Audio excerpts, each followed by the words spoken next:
Hello and welcome to another episode of the Dugout podcast.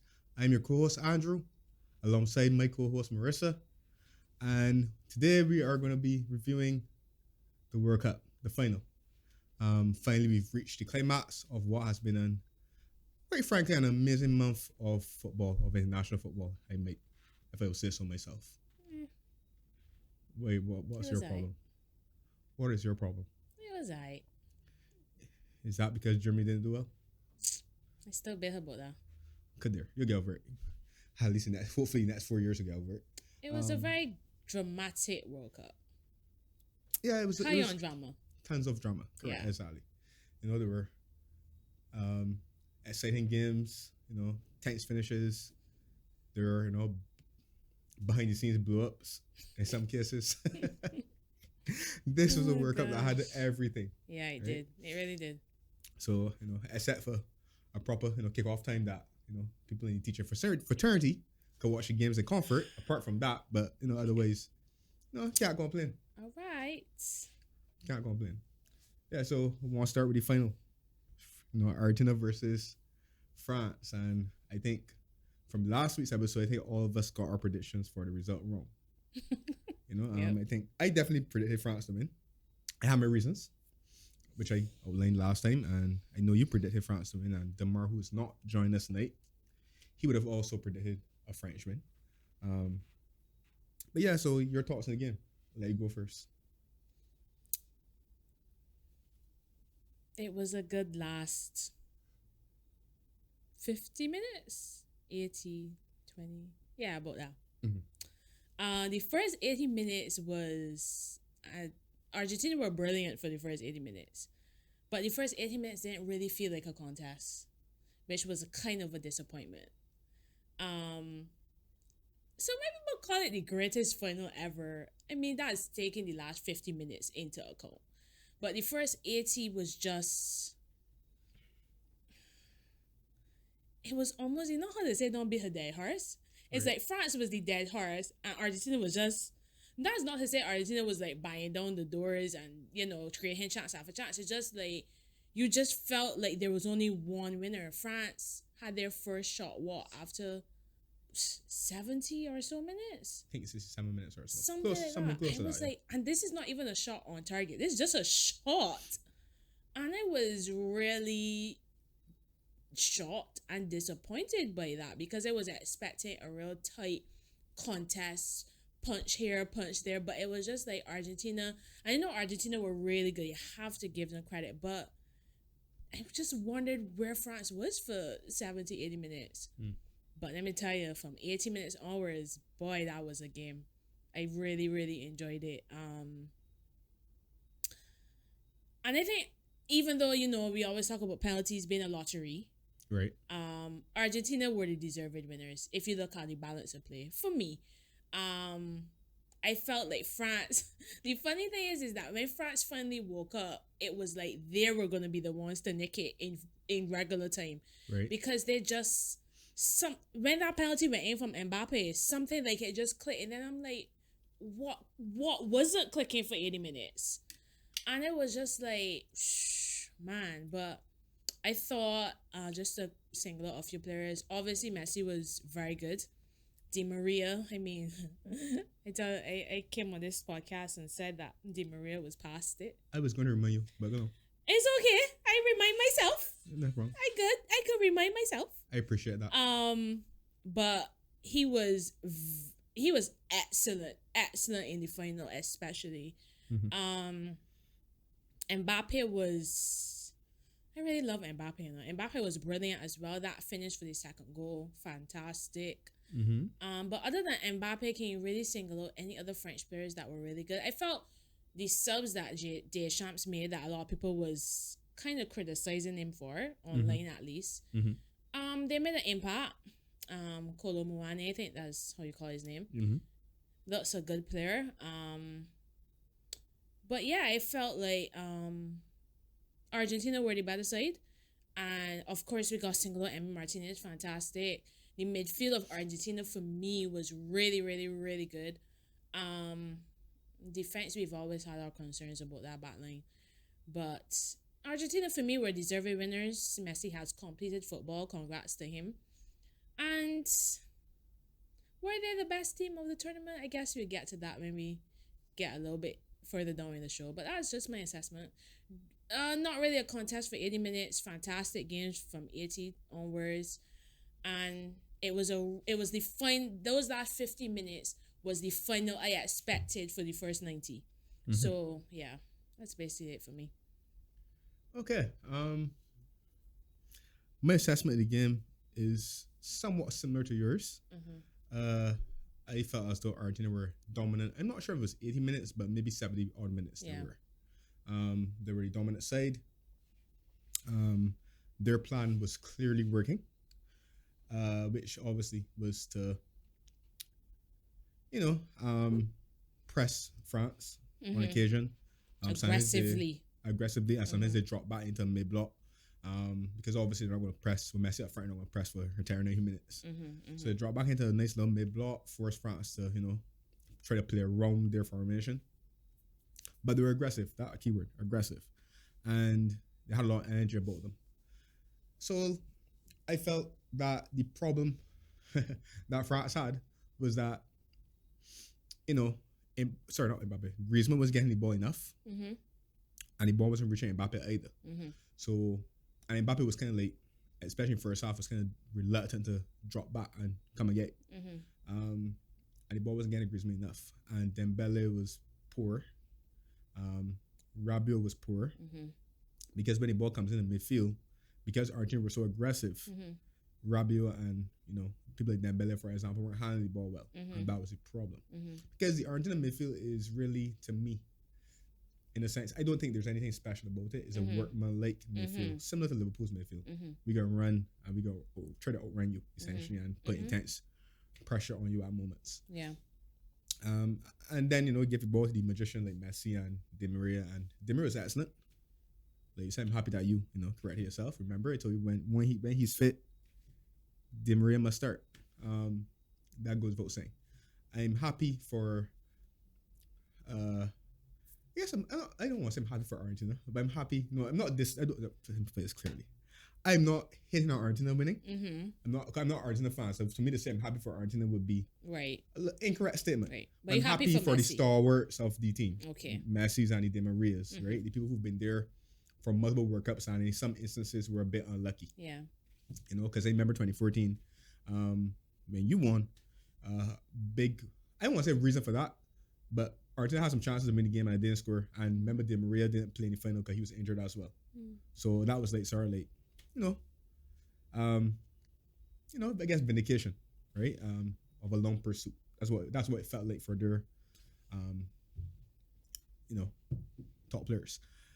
But going back to the game, like you said, France. I don't want to say asleep. I think France, because what Argentina did was Argentina brought a lot of physicality to the game, mm-hmm. and France didn't seem to have the players that wanted to respond. Yeah, I felt like somehow, like I said, I remember before Argentina created this thing against Holland, for example, with a siege mentality, like us mm-hmm. against everybody else, and it almost felt like if Argentina wanted it a bit more. Mm-hmm. They had their reasons for Messi, for Maradona's passing before this World Cup, a lot of different reasons, but it seemed like if they had a bit more hunger and determination about mm-hmm. them, desire, and mm-hmm. France seemed a bit off the pace. Yeah. For large periods. And I think but if you study Argentina have looked vulnerable in this tournament, it has usually been when teams have gone, a bit long, mm-hmm. a bit direct. Mm-hmm. And I was disappointed in France because not that they came and tried to play football. Mm-hmm. I was disappointed that when they did get back into the game, through going a bit more direct, a bit, try to get the field a bit faster. And instead of bypassing midfield, just trying to get the ball, mm-hmm. not necessarily long balls, but get the ball into Mbappe mm-hmm. and Koulibaly to win second balls a bit earlier. And that was effective. Otamendi did his bit for the penalty, and then Mbappe had the 1-2 and the nice finish. I was disappointed in France that when they got back to 2-2, and like you said, they looked more likely to win the game in the 90 minutes. And then we got the extra time. And they did the same thing that Holland did in the quarterfinal, which is that then they came back and they tried to play football again, which then allowed Argentina to get back on top again. It's strange. You know, and I picked France to win the final because, as I said, and it wasn't so much that I felt France were playing really well. You know, I said I thought England should have beaten France, but it was more a case, like I said, France has some clinical match winners, some guys who don't need to show much, but they can get a sniff and they might take the chance. Right. Griezmann and Mbappe was the one that came alive in the last 30, 40 minutes of the game. So, and Argentina almost gave it away as well. Remember, I said that Argentina's problem was going to be the jokers that I got Messi playing with. The people in the back lane that like to give away penalties. Mm-hmm. And people that front don't like to score goals sometimes. Yeah, like Lautaro Martinez and that header. Mm-hmm. Like Otamendi, he clumsiness. Like I don't know who has the ball for Mbappe equalizer. I ain't for sure. I'm not sure, but you saw where his hand was. Mm-hmm. Like so I was like, yeah, Argentina ain't really want to win this. They did all they could to give us a dramatic final because true. The game should have been wrapped up in the 90. Yeah. To be honest, based on balance of play and what I would say about Argentina's coach Scaloni, he's managed well, but he's made some mistakes. Mm-hmm. Against Holland, he tried to shut down too early, and against France for sure, by taking off Di Maria so early. So had like 15-20 minutes to play, and we know the amount of stoppage time that teams get in this World Cup. Yeah. So when you take off Di Maria so early, allow France to get a foothold back in the match and relieve some of the pressure. But those are my thoughts. It was a good. I agree with you in terms of people saying, was it the best World Cup final? I think in terms of competitiveness and high quality football, the best World Cup final that I've seen, I'm going to speak for myself. I think the best one that we have seen would be the 2006 final between France and Italy. That was a really highly technical game. The Brazil-Germany winning 2002 was a good technical game too. So I think this short-term thinking. People tend to recency bias, I should say. Right. I think this game hasn't had a lot of what we call excellent dramatic moments. Yeah. So it's going to live long in the memory. Yeah. And Mbappe scoring a hat trick first, get a score of World Cup final hat trick in 56 years or so. Messi winning. Messi scoring 2 goals. Going to penalties. Yeah. Late goals, handballs. The only thing they didn't have was a red card. Yeah. So it had all the bits, people on the touch, you do it, them crying tears, and can't watch the game, and like you said, and the keepers, Emiliano. I'm going to talk about both of them. That's my second keepers. All right. Emiliano Martinez. Mm-hmm. Oh my goodness. Well, Arsenal got that one wrong. But we said that. We said that too. I want to remind Arsenal, just like I want to remind Arsenal to go it wrong. Some really, really that chance that Koulibaly had at the end of regulation time. That was a top, or was it extra time? I can't remember. But extra time. Fantastic top save. And don't get me wrong. I still get goosebumps thinking about it. It was just amazing. Lloris is the top save man too, because Lloris made some key saves too in the game. But I found that, like I said, for me, I always get the sense that Lloris has Powder Puff hands. His hands don't seem strong enough because he has some penalties that he got his hand to, he couldn't get the ball. It's true. It's true. So, but like I said, I enjoyed the World Cup. I think in terms of story, I think Argentina are deserved winners. Do I think? I guess we're gonna get to that next. Do I think Argentina was the best team in the tournament? This is what I'll say. I'll answer it now for you. In terms of the best team in the tournament, I don't think there was a clear team that you can look at and say there's the best team in the tournament. I think a lot of teams had good moments at different times. And looked strong at different times. I think this World Cup was really about tactics and personnel that you had to use, and then in some cases about the managers' decisions at pivotal moments. So for example, I would argue that Brazil could have beaten Argentina had they got the semi. I could even make an argument on a case. It might sound silly to some, but I'll say anyways. I'll make an argument on a case that I think if England had beaten France, I think England might have beaten Argentina in the final, because I think you saw how physical football Argentina was playing. I think England's midfield, would you agree, will handle that a lot more better than France was? Probably, yeah. You don't want to ask about England does England type of football. So you can't get them cool. So I mean, like I'm trying to say is that teams were tight. I think the top teams that we saw in the tournament, Argentina, and I think the 4 top teams for me would have been Argentina, Brazil, France, and England. I think those were the 4 top teams that I saw in the end. I was impressed with Spain early on too, but you know what happened there? They needed a striker. So I think that there's not a lot to choose between the sides. I think it was just a matter of who got their tactics right on the day. for me. I think I will. I think what you said at the beginning just sums it up perfectly. I don't think you could really say that there was a standout team of the tournament. I think one thing this World Cup has shown me is that international football is actually closer than people think. Like, you see a game like Spain versus Japan or Saudi Arabia versus Argentina, which seems like ages ago. These so-called lesser teams can still go toe-to-toe and still get results. Morocco having a good run to semifinals. I just think that, I mean, it could be down to players. Each team has good set players, or it could just be down to the fact that coaching coming into it more. It could be down to a lot of things, but I just find that, like you said, there's no real standout team. I think everybody was pretty close. I think every team had their moments, good and bad. Yeah. Some team had more bad moments than others, which we will get into the flop of the tournament. Right. But I agree with you. I don't think I can say that there was a real standout best team of the tournament. But if somebody had pressed me, I would probably give it to Argentina. Yeah, I agree. I think all wrong because honestly, I was looking back on it, knowing reflection. I was really disappointed in Brazil that they did not beat Croatia. Yeah, because them was to beat Croatia. Yeah, but remember he said what he said about our team. I go over it. But remember he said about our team. But them was to beat Croatia to give you the. Gosh, that would have been a fantastic semi-final. You know, so that you know, and them to say, I think Brazil was the one team that had like the capacity maybe to beat Argentina before the final. Yeah. Because when I look at I was giving France the hope because I know Argentina got some people that clearly want to win the games. So I was just saying, all right, I would back something similar that happened for France, like what happened against England, where I would back the Giroud or Mbappe or Griezmann to come up with a moment or two. Cause I know at France, as much as we said Argentina were dominant for 7 minutes, it was still going 2-0, and 2 goals in basically 2 minutes. So it's a case where, like I said before, I think France. I told somebody this not on the show, but a couple of days before the final, where I said that I think France defense is good enough that they would do enough just to stay in the game. Yeah. And they'll have chances that then guys at the front gun, might score. And it came, and and again, it was bad defense. It's bad defense for Argentina for second goal. The right back, I think it was Molina, that was still in the field time.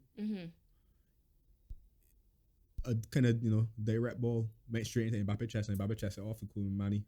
It's a simple 1-2. Yeah. I split FIFA every week. Yeah, I used to stand and watch the game. You would stand and watch the ball, like, admiration. Follow your guy. Yeah. It's a good finish, nice finish, but all goals are preventable, to be honest. But I felt that but listen, I ain't complaining. Messi completed his legacy. Happy for him. I remember I said weeks ago before the World Cup, but you tell me that I dig in a ravine. I tell you no, I'm not digging a ravine. Cristiano Ronaldo is a modern day great. Messi is the best of this generation. That was not a hole to be dug. That's a fact. I agree. I think what has kept Cristiano in the conversation, in some people's minds, never mind, but what kept him in the conversation as is he better than Messi, was the amount of goals that he scored. He's an elite goal scorer. He is. Messi is too as well. But I guess if you got two guys that, like for example, if you look at who's going to come next behind these two, in terms of greatness, you would talk about Mbappe and maybe Haaland. And Haaland's going to score an incredible amount of goals. But if you're talking about football ability, it's clear Mbappe has a better technique, a better game or wrong game than Haaland is. Yeah. But apples and oranges, I suppose. Somebody on Talk Sport called Mbappe a PS merchant. I didn't know who it was, but that's why I don't like to listen to them people. Because I'm like, how can you look at Mbappe and just call the man a PS merchant? He's clearly so much more than that. And at 23, to have, 12 World Cup goals already? Closer record, definitely going. Maybe at the next World Cup. Because it's 16, right? 16 is the most goals ever scored. I'm not entirely sure, But yeah, close. I mean, he probably. I think it was 15 or 16. Yeah, I think probably 3, 4. I don't want to say 4 World Cups, but he probably got at least 3 more World Cups to go. He's achieving so much already at a young age with France. I just think he's a really fantastic player, and he has a really good mentality on the pitch. In terms of he never gives up, he keeps fighting. I like him. I do. So Well, I don't know. We'll see. I mean, I have some reservations about 4 years from now. I'm going forward with our 48 team. they said they might revisit it. The need to. They need to for real. They really. I don't think they revisit it in terms of the number of teams that they're going to have in it. I think it's going to be 48. I'll be very surprised if it isn't. But I think what they said they want to revisit was the idea of having groups of three as opposed to 4. You know. What do you think? I just think for me, I know I always enjoy watching World Cup. I always enjoy watching football. But for me, the World Cup was more about moments and drama. Right. Like, that's what made this World Cup great. And let me face it, it really only start to heat up the third group game, really and truly. 48 teams, gotta go through so... I mean, when you look at third group over here, I had to sit down and watch Tunisia out of World Cup. Yeah. I had to sit down and watch... Who else I watched this World Cup? Qatar. Wales, Qatar. Yeah, Wales are really bad. World Cup. So imagine, and this is no disrespect, I'm all for inclusivity in the game and stuff, but I just think 48 teams is way too much. In terms of quality, like for example, exactly. Like I think the World Cup was 24 teams before, and then it was 16 teams before that. I always say, or I always thought actually, like they got 32 good teams in a row, they 24 good teams in a row either. And I don't think they got 16 good teams in a row in terms of high quality teams, top tier. Yeah. But like you said, it's about including everybody and giving everybody an opportunity to experience the World Cup. You know, so I get what the idea is in terms of, you know, expanding.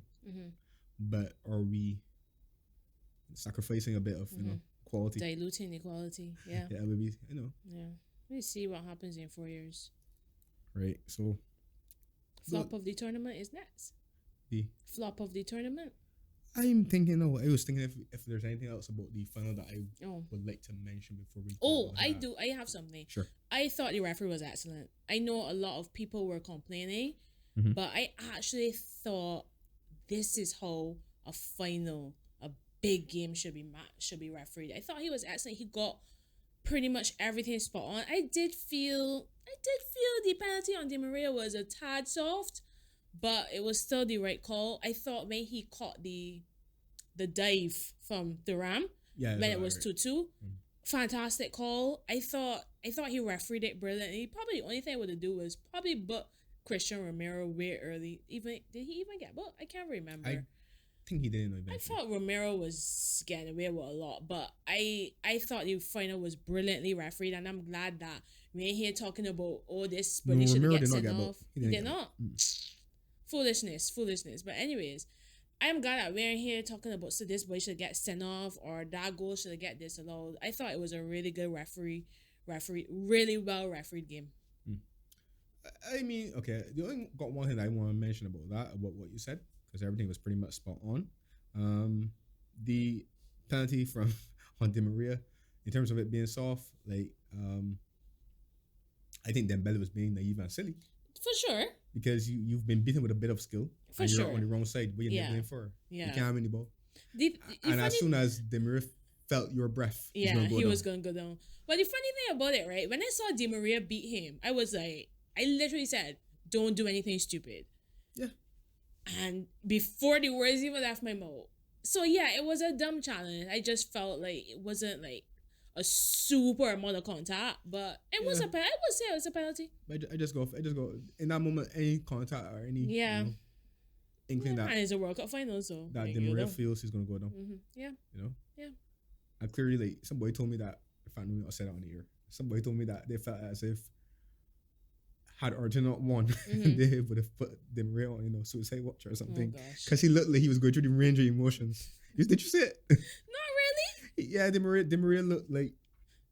But it was funny though to watch. Like, it was. Di Maria looked as after he got sub. You mean when he was on the bench? Yeah. He went through some emotions. It's true. You saw Kun actually still part of the team. Oh Kun in his shirt. I mean, John Terry gets flat for when we won. Yeah, John Terry gets so much flack when he came out and he full kit too. When he was suspended for the Champions League final that we won in 2012. And Aguero is retired. Yeah, And but go on, he number 19 shirt and all. everything. And I hear rumor Messi before the final and everything. Late party team. Look, I ain't begrudging him, man. Yeah, He it married is. to he's seeked Argentina legacy, Yes, and yeah. he married to Maradona's daughter, right? Yeah. So you know what, Kun, have your moment, kiss the trophy with your number 19 shirt and all. Yes, As John Terry said, it could at least spawn your chain pads on your boots, but you're good, man. yeah, so okay, so I think so I mean, the fight was enjoyable though. Yeah, it was. I was surprised that the shots like when you mentioned the subs, I was surprised that he took off Giroud, but I heard Giroud wasn't well 100% before the game. Yeah, they had a virus. We didn't mention that, but I heard they had a virus in camp. Yeah. I was surprised he took off Griezmann just because of not necessarily the game, but because of Griezmann's performances throughout the tournament. Because I remember I said it from before, Griezmann was the best player for France in most of the games so far, or the most influential. But it's what it is. I think France will come again, obviously. For sure. Very young side. Yeah. And more people coming up. Emerging players coming, so they'll be better. And but I know we must give credit where credit is due in terms of they reached the final without some key players. I don't want to hear about Pogba. Yep. But Kante, Benzema getting injured before the tournament, and I would go as far as say that I felt I picked him to many of us. Like I feel as if Benzema was there or Kante was there. That result may have been a little bit different. Probably. But we'll never know. Let's Yeah, not we take will anything never away know, from yeah. Argentina. So Yeah. congratulations to Messi. Congrats to Argentina. Congrats to the Barbadian Argentine fans. Like shot here Shaq in his. Anyway. Yeah. But, Walking about in people's studio bareback. I don't understand. the goal of some people. I know, right? The temerity. Disrespect. Right. So before we get a flop, I think we should talk about surprise team of the tournament first. Okay. So That's an easy one for me. go ahead, tell me. Well, yeah, easy one for most people because I Yeah. think it must be Morocco, right? Mm-hmm. For sure. Actually, I would okay. I will have a close second there. I will have Morocco You're as gonna number say one. Croatia? Yeah, Mm. but I picked them to go home early. And Brazil was we supposed to send them both there. did Japan should actually. beat them too. Did we even have Croatia to get out the group? I didn't fucking remember. I think I had to actually go to don't the group, but when we watched the game, Japan should have won that game against them. When they lost on penalties, and Brazil was to beat them. So I think I agree with you. I think Croatia or Morocco is the thing because they don't have the big names. Yeah, you got Hakimi. Yeah, you got Ziyech. But many people don't really know a lot of their players, but they play well as a unit. So that would be why there would be my surprise. But then coming off your point about Croatia, a team that reached the final 4 years ago, but is 4 years older, much the same core, a lot of people older and stuff. But yes, they won. I think it was 2 penalty shootouts. They won Brazil and Japan, right? So yes, but just the fact they got to the semifinal for me, I felt was an overachievement, Right. especially with a side that doesn't really have a lot of goal scorers in it. right. Fantastic midfield, solid defense, but nothing really in terms of goals. But so I get them being a surprise team in the tournament, to be honest. So I guess that could go either way for real. I'm surprised, and both of them. I'm surprised by their progress. Yeah. Morocco, because going into the tournament, we all felt that the best place African side to come and do trouble or give trouble was Senegal. But Mane was a big miss, as I told you. And then, Morocco was really truly not on my radar. Yeah. But Morocco was going to lose it at some point because they come and play that ultra defensive football, and you beat a Spain, beat a Portugal. It's very unlikely that you'll beat France with it as well. But they showed that they didn't need to play it that though. I felt like, especially in both the semifinal and the third place playoff, they showed that they have a bit about them going forward. But I guess they just are not keen to. But yeah, a good tournament for Morocco, man. And I would say Croatia so. again. I felt, and that wasn't really big. That was based on what I saw last year European Championship. I felt Croatia was a bit long in the tooth. Yeah. But Croatia in this tournament for sure. I think everybody in world football should take notice. Avoid penalties for Croatia.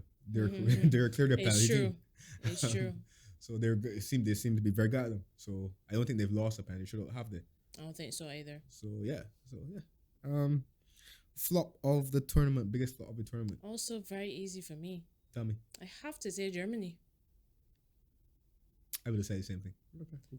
I have to say Germany because you win a World Cup in 2014. Mm-hmm. You go in the group stage 4 years later, Mm-hmm. and you come again and you go in group stage again. Like, I never want to hear anything about unlucky would be. No, it wasn't goal difference because Japan. Was it goal difference? I can't remember. No, it was a goal. It was a goal that Japan scored against Spain. That right. went out off the pitch. So it was. No. I mean, was it? They went on goal difference, right? Because I think so. Yeah, I'm not sure. three. Yeah, because Spain. Spain have 4 points. We have 4 points, right. And yeah. I Spain think, goal difference was way better. Right, but I think the goal that sent through Japan was the goal that should have been disallowed. I'm not sure it should have been. I initially thought so, but then. No, to me, I trust my eyes. Yeah. But I never want to hear any of that. The fact of the matter is, and you said it, mm-hmm. we had the game against Japan to win.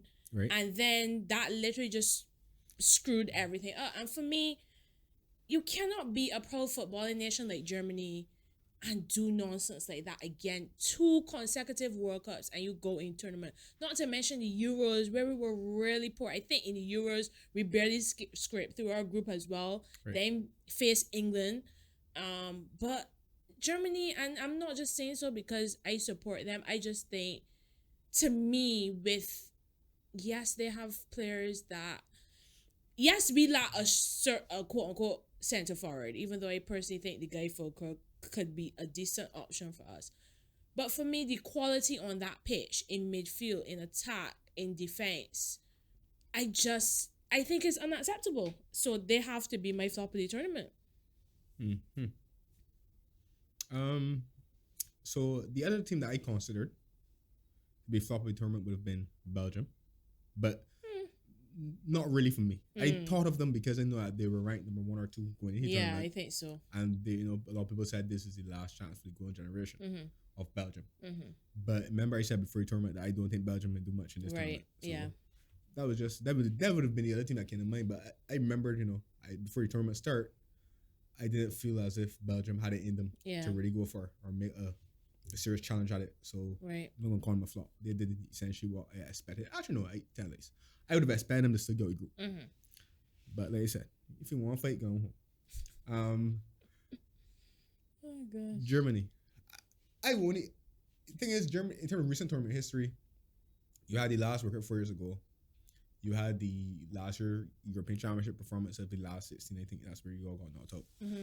So it's not like they came in with immediate tournament history in terms of true or form because they've been stuck in friendlies as well. But I still felt as if teams like Germany historically you write them off at your own peril.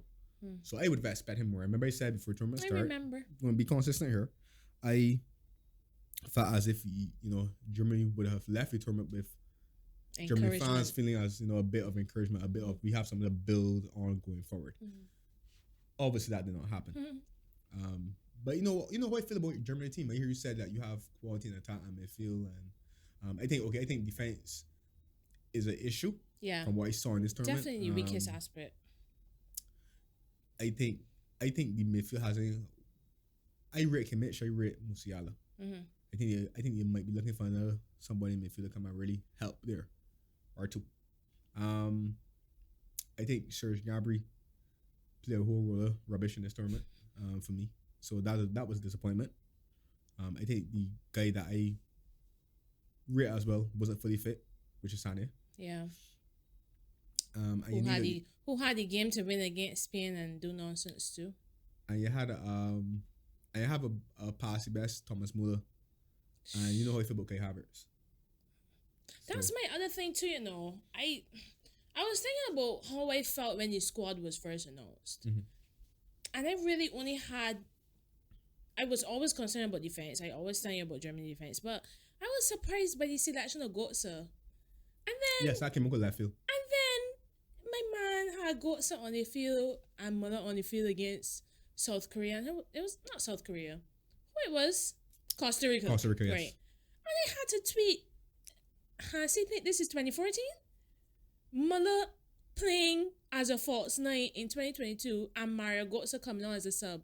No, I am a huge Thomas Muller fan, but come on, I think Fulkrug showed enough in the tournament when he came on to show that he could be a focal point for the side. Right. And I just do not get Thomas Müller playing up front for Germany in 2022. I just don't get it. Mm-hmm. So, like, there were some strange selection decisions from Hansi. He's continuing as the manager. We'll see how that goes. As you should. Yeah, I rate Hansi, but I just think he needs to. I don't know if it's favoritism. I don't know what it is, but he needs to just go back to the drawing board and see who are the best 11 to take this side forward. Mm-hmm. Nicholas Sula in back four is a no for me as well. I have never rated him. Mm-hmm. Never. There was something else too, but it's not coming to mind right now. But yeah, I mean, like, he started the tournament as well with Havertz up front. That's also a no for me. Like, sit down. This is the formation I want to play. Who are the best players in this formation? Simple. Don't overcomplicate things. So, and I know we got a lot of young players that I want to see given a chance. That centre back that plays for Southampton, I think he named Bella Kutchup or something like that. He looks like a decent prospect. The guy at Dortmund, I will not even try to pronounce his name because I don't want to embarrass myself. Yeah. 18 years old. So there's talent there, but it needs to be utilized effectively. So we'll see what happens in Euros in 2 years' time. But I want to see the progress that you were talking about at the Euros. I really, really, really do. So I mean, I ain't worried about it because I mean it's Germany. Germany are not going to be done forever. I don't know. That's the unfortunate thing. They ain't gonna be done forever. Germany will come back. Like, yeah, they will. I know I can't promise it, but I wouldn't go up on a legend and say, 2 years time or 4 years time. But I think Germany will eventually rise again. As will Italy. Rise from the ashes. Oh yeah, Italy. I didn't even miss them, to be honest. As with Italy. Strange. And yeah, that's how Germany feel. All right, so we come now to. I want to do young player of the tournament first, and then finish off with the player of the tournament. Okay. So, I for young player tournament, I could go. Mm-hmm. For young player tournament, a couple names that obviously stand out. There's a guy from Croatia, Barbadol. But the one that I think I will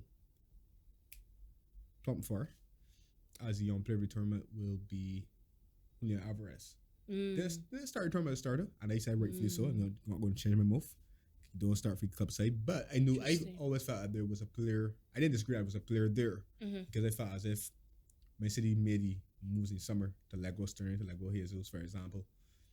I'm bringing this guy. There has to be some sort of talent there that they feel is worth investing in. And he showed himself. He's I like him. He's a really, really tenacious striker. Helped Mets a lot. Did a lot of selfless work. And he has an eye for goal. So, and I felt like it was a case where he got a chance and he also cemented it and made it his own. So definitely should be, without barring injury or anything like that, definitely should be a starter in 4 years' time. I think that's a workup. I like the word you use, but I will use it to describe who would be my pick, and that's Enzo Fernandez. And I smirked when you mentioned how Argentina's midfield reminds you of Liverpool's midfield because now there are links coming out to you and Enzo Fernandez. Are they? Found that interesting. Everybody, I get linked with everybody, man. Yeah. But I thought he won it officially. Right. Thought my two were him and Vardiol. Vardiol was excellent. I can see why so many big clubs want him. But Enzo was fantastic in midfield. Like, you use the word tenacity. And I think you can use that word to literally describe Argentina's entire team. And I think he was aggressive in tackling, pressing, he just looks like a player that is going to the top. I heard that Man United wanted him, but he ultimately went to Benfica for like 10 million, which looked like a steal right now. Right. But I hear he released clause is like 120 million. Okay. So that should be interesting. But Alvarez is how old? 22? Or 21. Right. Yeah, 22. Enzo Fernandez is 21. They both have seriously good futures ahead of them. Your pick of Alvarez is a good one too. You know, I like him. I felt he should have been starting. When you say good futures, you mean as in like what? Like big futures, club In and the country. Club and, I don't know country. You know about what do you mean you don't know about country? I personally feel, I ain't got a lot of flack for this, but I personally feel right because as much as I like Alvarez and like Fernandez that you mentioned, for example, they're good players, but they're not special players. I feel like, But they're still young. yeah, but All right, we'll see. We'll see. See in a But couple years time. the point I want to make though is that I feel as if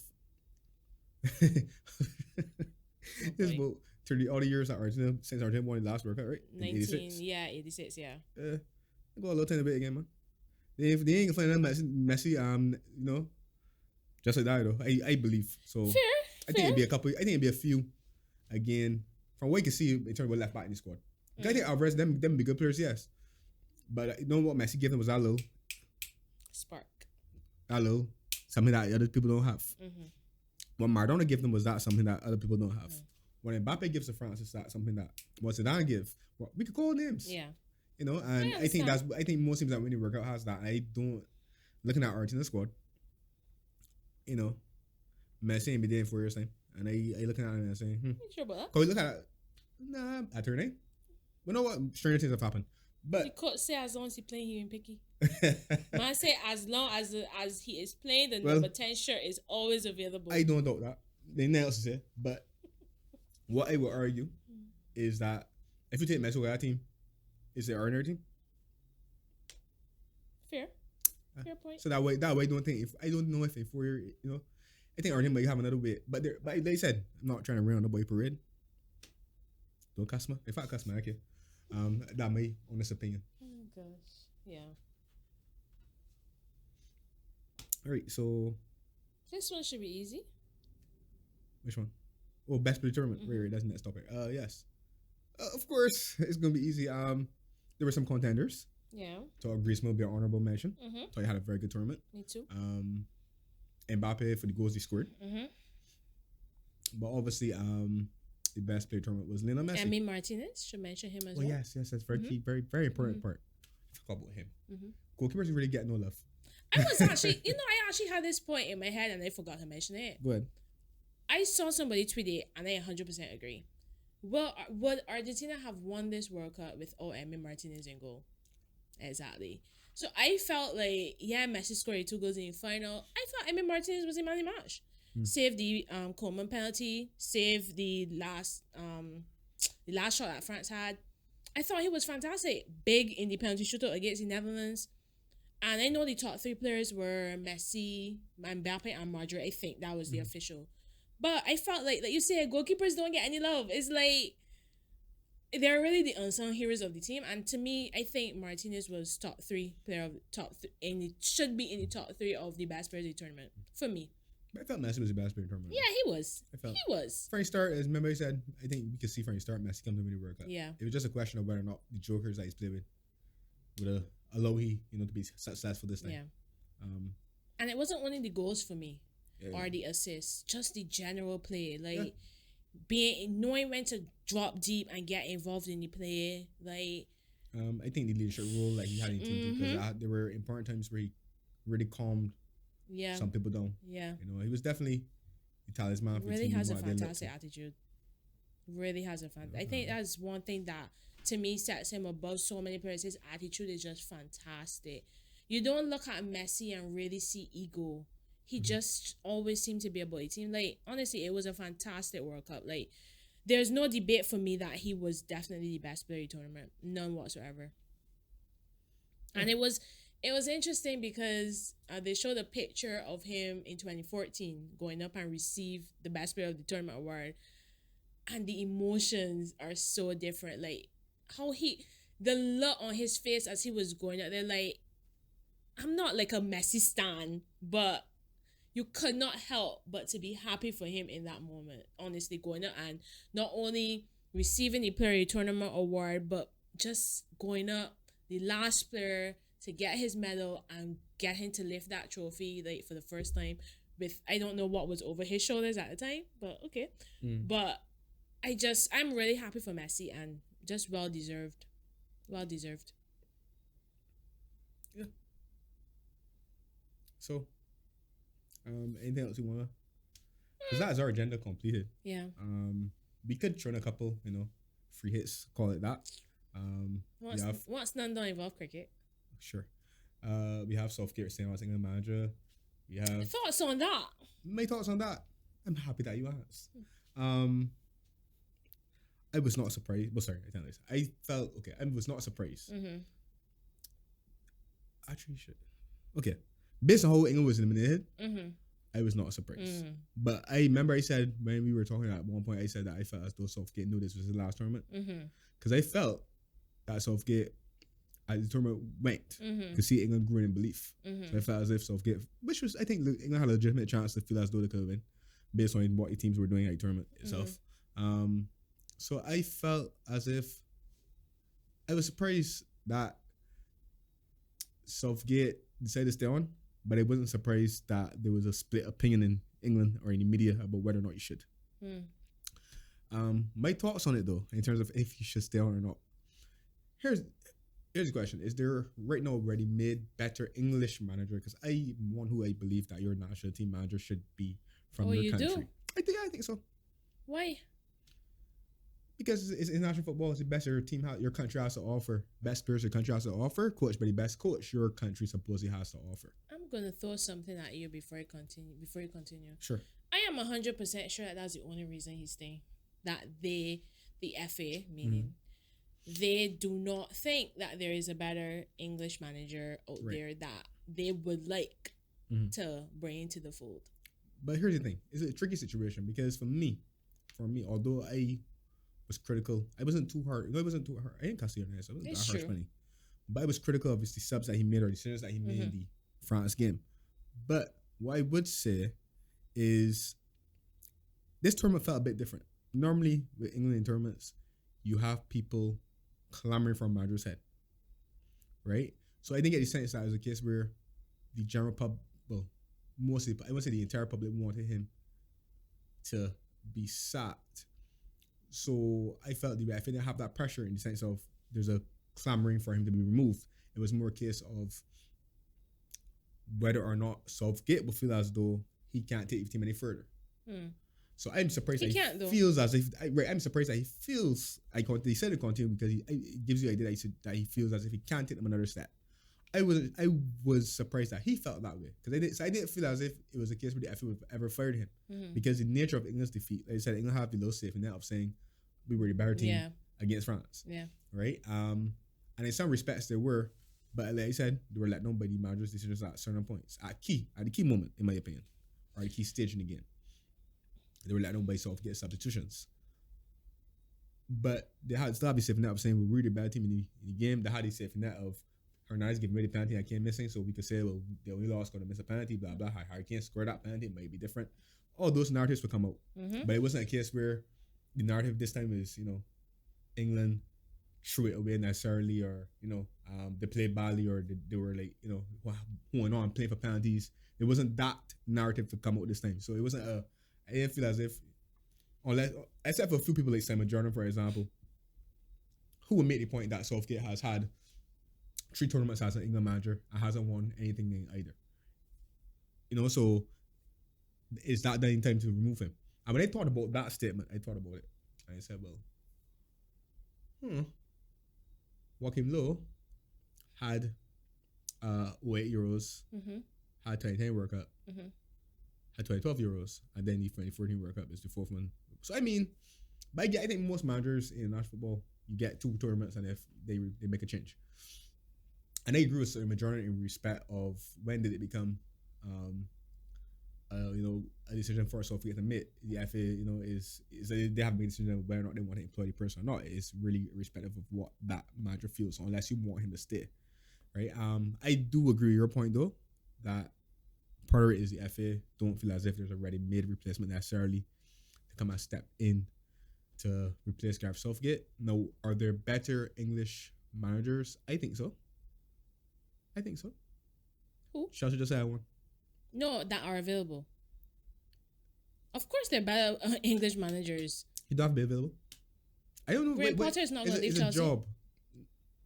for England right now. He literally has been in job 3 months. That's my point. I think if Tuchel, you see, this is really dumb if it happens. If Tuchel didn't get fired and Potter was at Brighton, I think the story would be different. Here's my comment to that. I don't think it's a matter of,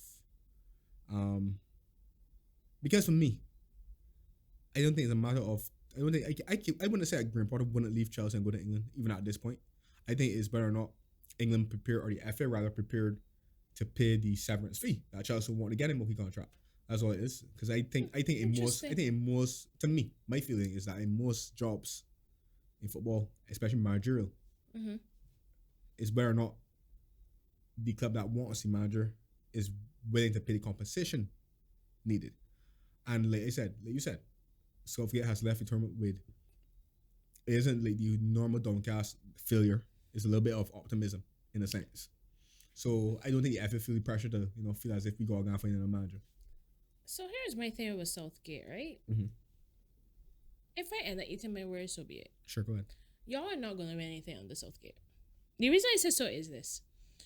I get what you're saying, and you have messaged me a few times about it, saying the tournament felt different because England were also playing differently as well. There was a sense of optimism around how they were playing, which to me fed into what you were saying about it being the Southgate's last tournament. Maybe he was just going for it. Right. I saw a stat. Since Southgate has been manager, y'all have played so-called top-ranked teams 24 times. How much you mean? None. Yes. Or a little. I think he beat Spain in the Nations League. He beat Germany. 2. Four. 4. We did 2. I didn't know. Okay. But I'm surprised. But remember, I also told you that Southgate's problem is that, or England's problem rather, is that there's no evidence to suggest that they beat top sides in big tournaments. Exactly. And like you're rightfully saying, we've said, France were there for the taking. And first of all, let me go back to your record. 4 out of 24 games is poor, in my opinion. Right. Because eventually, like we've seen, they met a good side in Croatia, 2018. Met a good side, decent side in Italy in the Euros final. Met a decent France side in the quarterfinals of this tournament. You will but a decent or good side at some point in the tournament before the final. But here, and go ahead, finish. For me, Southgate does not inspire confidence that he can win those games. For the simple fact, you mentioned it earlier, his in-game decision making is not great. Right.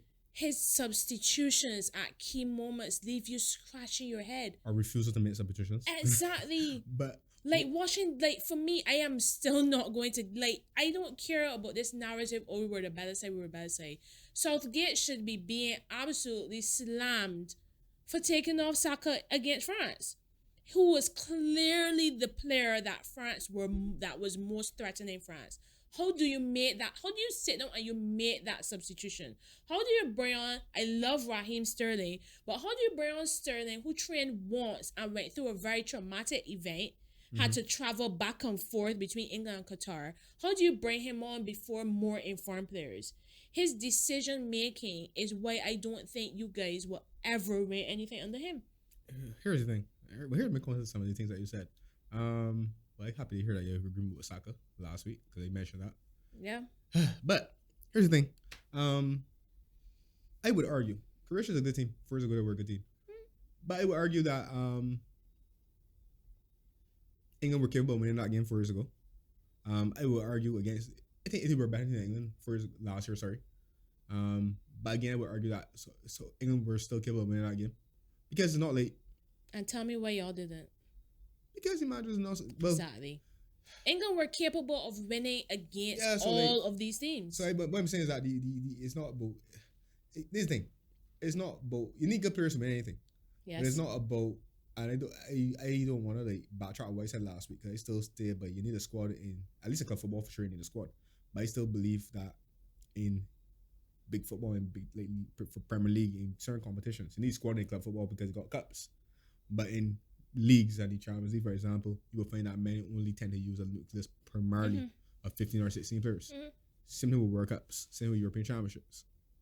And I would argue that England, let me say the first 12 or 13, 14, are decent enough that with a proper manager or a good plan in place, they might beat somebody or they could beat somebody.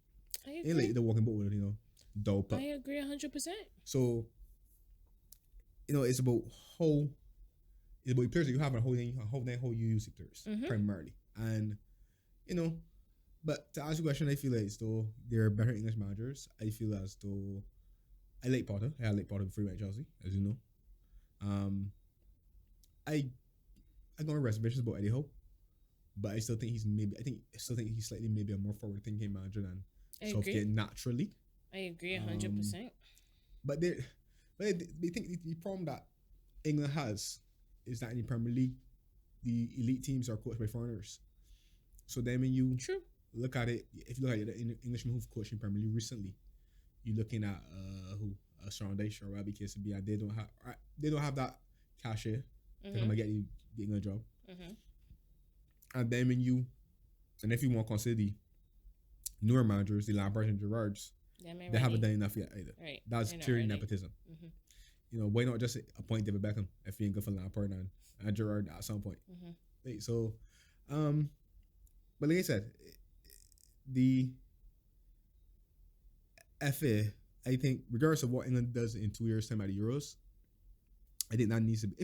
And this is me, I don't know what the FA does. The FA has a habit of changing managers after the Euros. In my opinion, the Euros is supposed to be preparation for the World Cup. So if you can make a change, and you know that in 2 years' time, regardless of what happened, that might be time for Southgate to really walk away if he's not successful again. Why not just make a change now? Sure. So you give boy proper 3 years or so to prepare for the next World Cup tournament. Yeah, I agree. But I know I also find with the FA, there's a lack of planning, succession planning. They're also very I don't want to say weak. They're very reactionary. Yeah, they're not proactive. Yeah, and because think about it. We had, England had as managers in recent times. England had that's how we ended up with Steve McLaren as a manager for crying out loud. As Steve McLaren, I always say, and this one that you haven't heard. Boy. I don't think you have. But for a man that spent so much time as Fergie number 2, he learned football at all. You ain't good square. He left a certificate. Or only left a certificate because he can't play knowledge. You had McLaren as a manager. You had Roy Hodgson. You had Allardyce. Although, Allardyce, it'd be unfair to criticize Allardyce at the appointment because he had one game. So. But again, that was because there was a lack of succession planning, in my opinion. It's a case where we got that interview people. And I think that what you just said is part of the reason why Southgate is still on too. I don't think that they were planning for anything post Southgate, which is why it was an easy decision to keep him. It's also feel like then I feel like there's a rush. Yeah. Because it's never like a plan. Like beforehand who you want to succeed this person, who you're looking at next, regardless of whatever club you're at. You who you're looking at next. Or there's never a situation where it feels as if there's a proper interview process in terms of it's always a rush. We need to put somebody there. We need to put what the public will like or whatever the case would be. I don't know if the public needs to be involved in liking the manager. You probably don't gotta like the appointment. You gotta know where you want to get to, where you're going, and who's best to get you there. Yeah. So, anything else you want to touch on? Premier League back next week. Yeah, Monday, right? Yeah. Well, they got Carabao Cup on Thursday. Yeah. You said Carabao Cup? No, please. That was a genuine question. I was not trying to troll you. Yeah, we got knocked out by City, who we now have to play in the FA Cup. It's like really? Yep. I got playing on Thursday. I'm like any Carabao Cup. I played Thursday. Thursday. You want to do prime predictions? All right, too early for that considering we don't know what shape. We don't know what shape these people in. But we could. You know what we could predict? What we could predict? What's the current top 6? And let me see if we can rearrange the order. God. Would it stay the same or would it change? Why are you going to do this to me right now? And then we could have relegation teams. We could revisit that. Arsenal, City, Newcastle, Spurs, United, and Liverpool. Chelsea 7-3. No, we're in 8th. Who above you? Brighton. You sure? Oh. But same number of points. I will do top 8. Cause I won. It's okay. You sure? I'm sure. All right. So let me deal with the top 6. If the top, call it again. City. Arsenal, City, Newcastle, Arsenal, Spurs, Man United, and Liverpool. All right. How many points? Okay, let's start with 6 splits, which is Liverpool, right? 22. And United on 26. Mm-hmm. How much? Spurs on 29. Uh-huh. Newcastle 30. City 32. And Arsenal 37. All right. All right, my champions. In terms of my prediction, I think City will overtake Arsenal. I'm not convinced by any stretch of imagination. But I think no, because I mean, you know what I've learned of late with this World Cup. I learned you gotta watch how the football play instead of like just saying blanket Should we statements. do this now or should we wait till after the January transfer window? Because Come on, we can do it again. This is just fun for me right now. Okay. I know. So don't take anything All right. too seriously. So if you want to revisit it after winter transfer window, that's fine.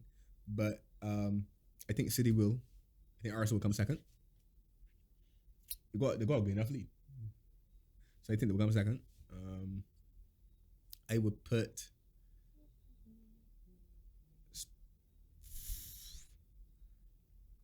I'm gonna put.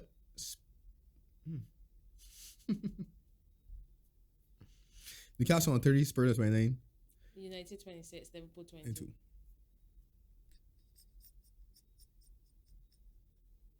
All right, I'll put Spurs at 3. On the strength for Conte, you know. Oh my Maybe God. Spurs will go 3, and in 4th, I will say it will be Man U or Liverpool. In 4th. Since this is fun for you, God, you can't say or call one because you gotta do 5 and 6. All right, I got Liverpool in 4 now. You know I ain't gonna pick Man U. Okay. And 5th and 6th. Man U 5th, Newcastle in 6th. Interesting. Actually, no. But see, I still think Chelsea could come higher. Chelsea might be in top 6 too, but you should see more. So clearly, you don't believe it. So if you don't believe it, I shouldn't believe it either. You know your team better than me. I learned my lesson from Germany. I got an answer when it comes to you and new things. City champions. Mm-hmm. Arsenal second. Right.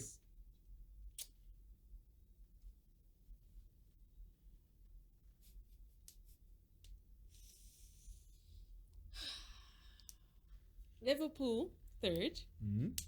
Appreciate it. Man United fourth. Mm-hmm.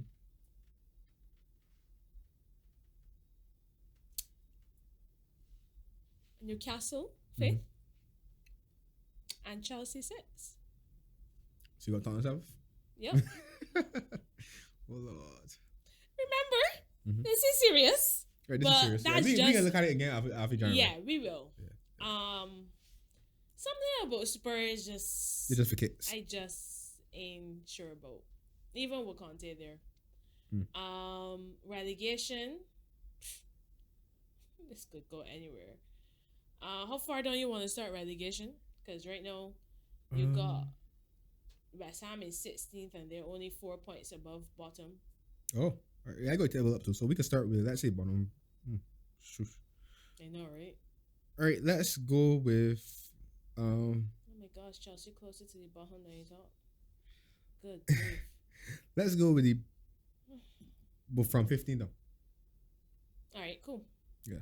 Or actually, those 16 down. Cause I mean, for 14 down, because that's Bournemouth. Yeah. Them ain't okay with. Let me go with 14 down. New ownership, January coming. Yeah. Michael B. Even my boy Michael B. Jordan is a part owner. Oh, who Bournemouth? Mhm. He really tech free to hurt. Lay himself with the underdog. Oh my gosh. Anyways, It's the truth. don't bash my boy. I'm not bashing him. I'm just saying it's very. Anyway, football's a business. Yes. So that explains it. exactly. Business. Right. So Right. we can start with 14 and come down. Mhm. All right, cool. Want me to go first or you want to go first? You can go first. All right, 14. I know this is very difficult because there got some teams that are above 14 that I think going to be in.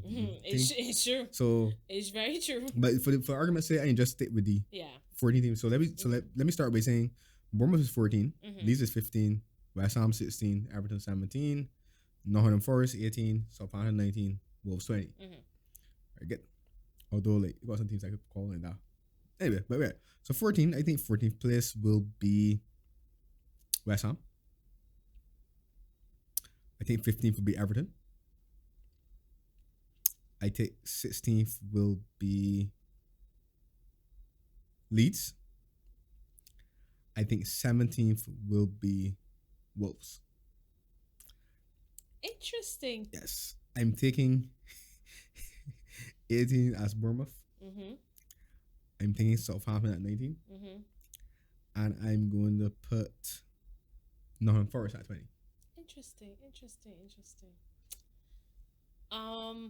I'm gonna put Wolves at 14th. Mm-hmm. Got a very, very big improvement, man. Yeah. Actually, no, sorry. Forget West Ham there. West Ham 14th. Wolves 15th. Everton 16th.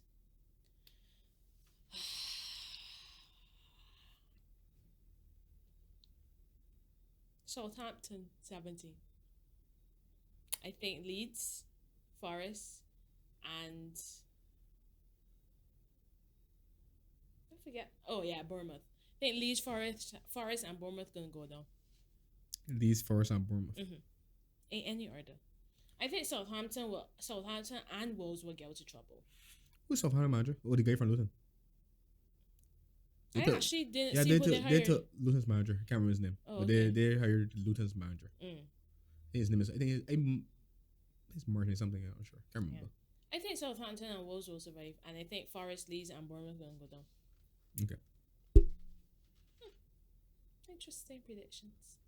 Wait, you said Forest, Leeds, and Bournemouth. Okay. Nah, I am picking Leeds to go down. Yeah, I think they can go down. Why? It's a feeling. I think it's more me feeling that Southampton and Wolves are gonna get into trouble. I do feel Southampton will turn it around. Mm-hmm. So yeah, Leeds just unlucky in that equation. Mm-hmm.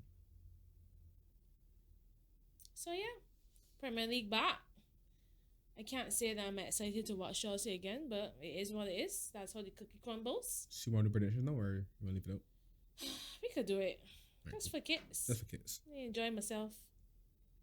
That's the spirit. Oh gosh, kicking us off Boxing Day. Oof. Okay, thank God Chelsea playing the Tuesday. Brentford Spurs. Brentford to 1. You just had Spurs as third beat. Like But I'm considering that most of Spurs might not be back for the opening game. So that's why I said okay, maybe Brentford may okay, that's fair. No Romero, no Lloris.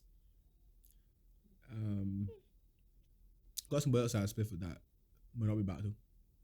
Perisic, don't think Perisic would be there either. You know, because he was Croatia. I don't know. I don't know if Harry Kane will play. He might be there, but I don't know if he will play. He can play for sure. He won't banish them demons from that penalty. Oh Lord, when you doing anything with Spurs and can banish them demons, trust me. I tell you so. No. Oh my gosh. All right. Villa, Liverpool. Pool 1-0.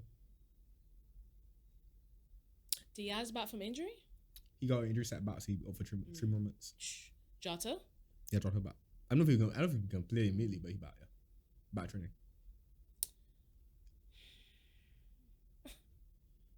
Liverpool game win 3-0. I know we're talking about 1-0. Emmy Martinez is not being goal.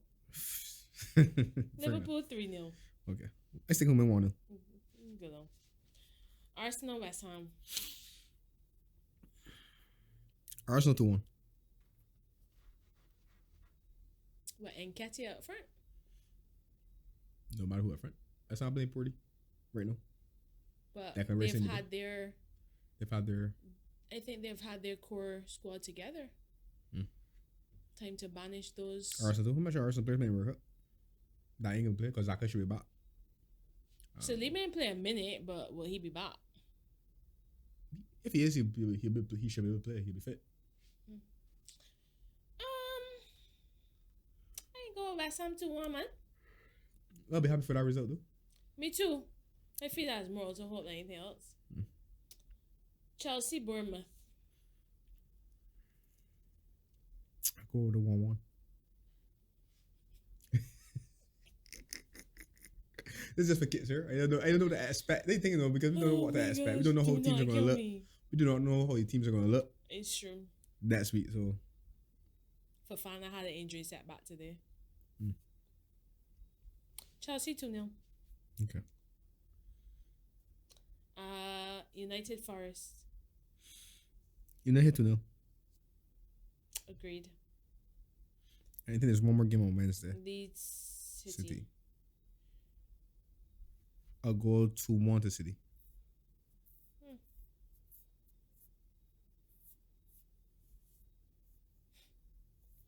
4-1.